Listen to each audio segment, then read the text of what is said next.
I learned Chinese in 6 months. If you watch this whole video, you're going to find out that's a simplification or possibly even a lie.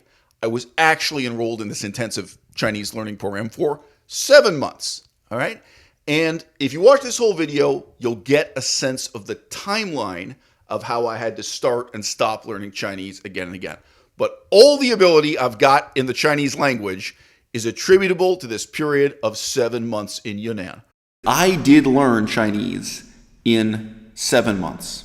I have the certificate from the language school to prove it.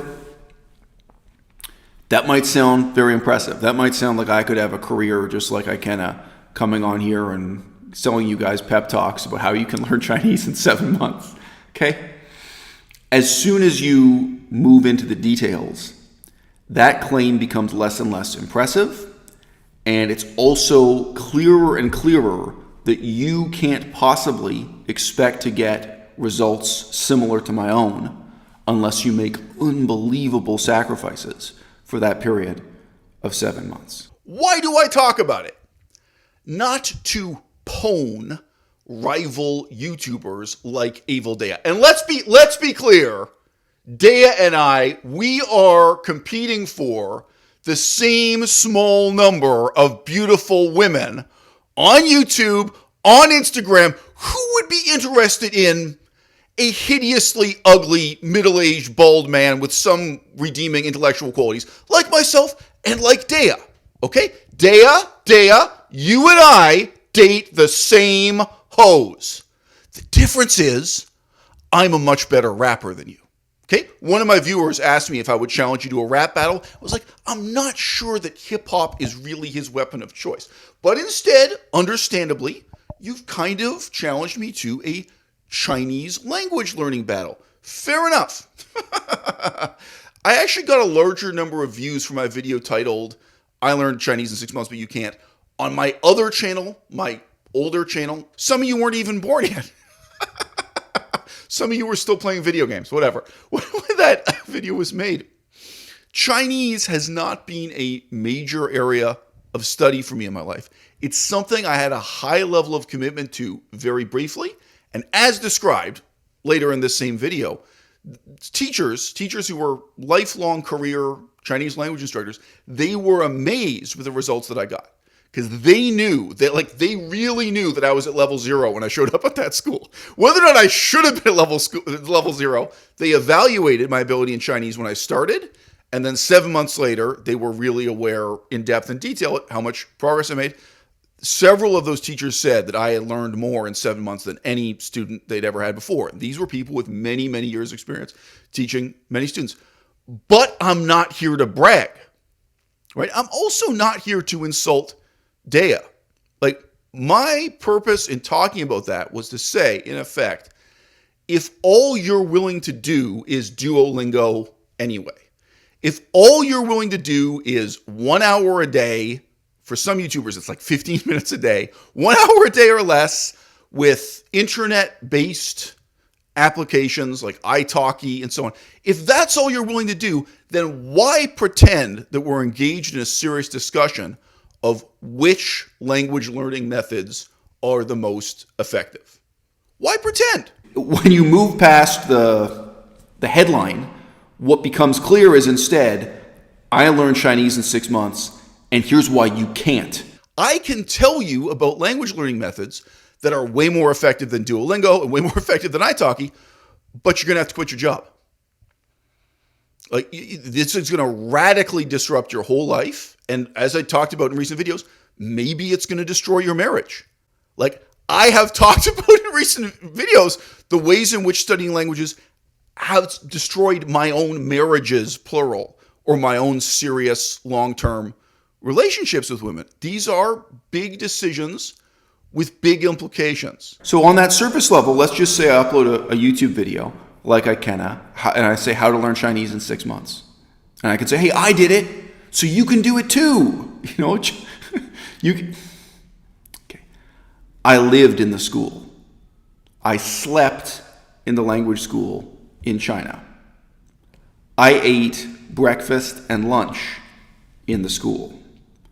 I worked with the teacher face-to-face for 4 hours a day, 5 days per week. No other students. One teacher, one student. When I wasn't in class with a teacher, I wrote essays. I brought those essays in. She corrected them. Writing essays in Chinese. Okay? The more you know about what I did during those 6 or 7 months and, the level I achieved by the end of it, the less and less encouraging this story is going to become, the more and more discouraging it's going to become, because you realize that you couldn't possibly recreate the circumstances that I am describing here, and probably even if you did, you would struggle to be highly motivated enough to get these results in the same space of time, right? Look, if I were to do it again today, I might struggle with motivation. Also, my life has changed. My life has gotten worse in the years since then, when I had these 6 or 7 months of intense, focused work on Chinese with really no distractions in my life. I had no distractions except making and uploading YouTube videos. The explanation for why you learned so little Chinese between 2010 and 2026, while you worked on, fascinating areas of research like Toki Pona. Come in, let's face it. Let's face it. You meet a lot of good-looking women through Toki Pona. Woo! Who has hotter Instagram models? The Esperanto Demi-Monde or Toki Pona. Evildea, I want to see a video from you about that. Damn! Getting with these women who have amazing figures, just head to toe, gorgeous women who speak Toki Pona. Oh, it's hard to go back to Esperanto once you've gotten used to fucking that. So look, man, I know one word in Finnish right now. I have not started studying the Finnish language. Really, one word, frog. That's the only word I know in Finnish. These books look crisp and new for a reason. Like, I really haven't even opened them yet. Okay, I've just gotten started. I've just gotten set up to study Finnish, a totally new language I have no background in. And this relates to the question I'm raising, well, why did Evildea learn so little Chinese from 2010, 2006? Maybe he didn't want to. Like, for me, I can get into the emotional background to why I made that decision to just stop studying Chinese and move on with my life. Maybe he didn't want to. And dude, again, I'm trying to encourage the audience to be honest with themselves about this. I'm trying to encourage other YouTubers to be honest with the public about this, to really think it through and talk it through and all its consequences. When I met Melissa, who's now my ex-girlfriend or ex-second wife, because this relationship went on for so many years and was so high commitment, I said to her openly, I said, look, I'm going to completely stop studying Chinese. I'm committing all of my time and energy to building this relationship with you. I want you to be the woman I'm still with when I'm 65 years old. I want you to be the mother to the child I've already got, because I was doing part-time parenting with my kid for my first marriage. I want you to be the mother of any kids I may or may not have in future. I wasn't putting pressure on her. I wasn't saying you must have a kid, but if I have a kid, it's going to be with you. It's not going to be with Aaron Janice. No, seriously. I get fan mail. People are still shipping that couple, me and Aaron. It's not going to be with Aaron Janice. Okay, so dude, I had other things going on in my life. And even though I was in China when I, met Melissa for the first time, we moved in together, had this whirlwind romance that then ruined my life for the next 8 years. It turned out she was a very dishonest, very psychologically unstable, very cruel, very malicious girlfriend. This was an abusive relationship in which the woman abuses the man, and the man is absorbing all of this abuse for years and years and years. It was what it was. But I loved her, and I certainly loved her more than I cared about the study of Chinese as the years went by. That was the question.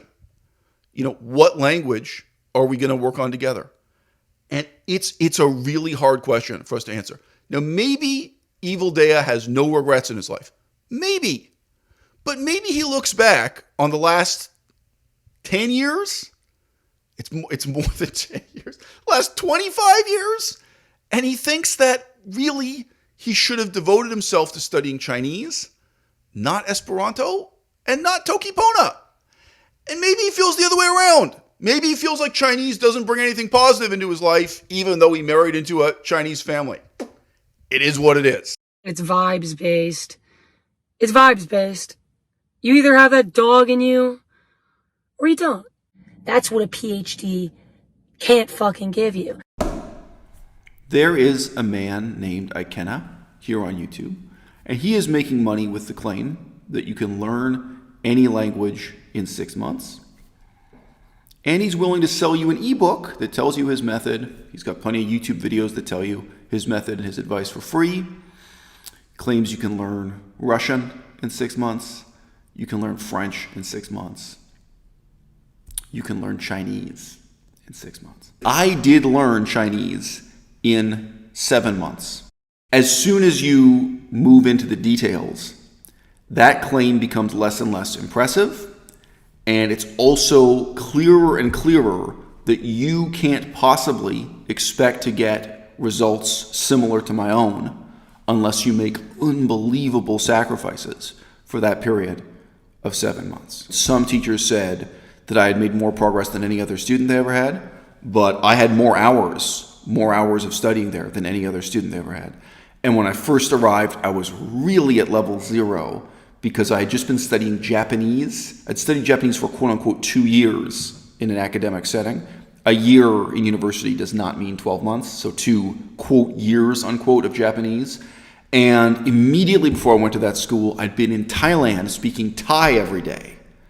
So like my brain had switched from Japanese to Thai and then Thai to Chinese. So I was really struggling to say the simplest of sentences in Chinese when I first got there.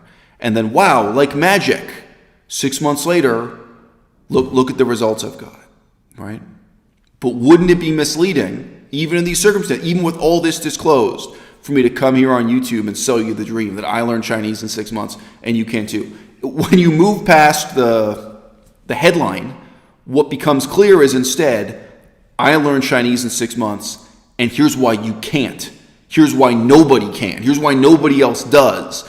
Just add up the number of hours I had one-on-one with a dedicated teacher. It was a really talented, really excellent Chinese teacher too. If you do the same amount of time, you have a worse teacher, you have a worse method, you'll get worse results. You know, like we could start to break down just how unique and exceptional and special those circumstances were.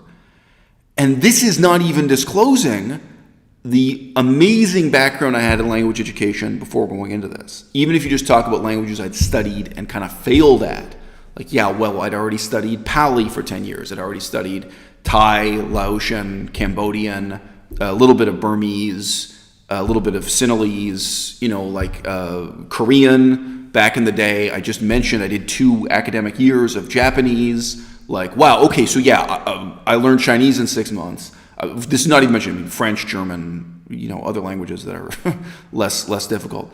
Okay, so I stepped into that school with this incredibly robust background in other languages. I stepped in with a really peculiar set of motivations, with this really intense schedule. And then I was willing to live my life eating my meals in that school and doing nothing but study Chinese, eat vegan food in the cafeteria. I'd go to the gym twice a day and lift weights. And I'd make YouTube videos, and that was it.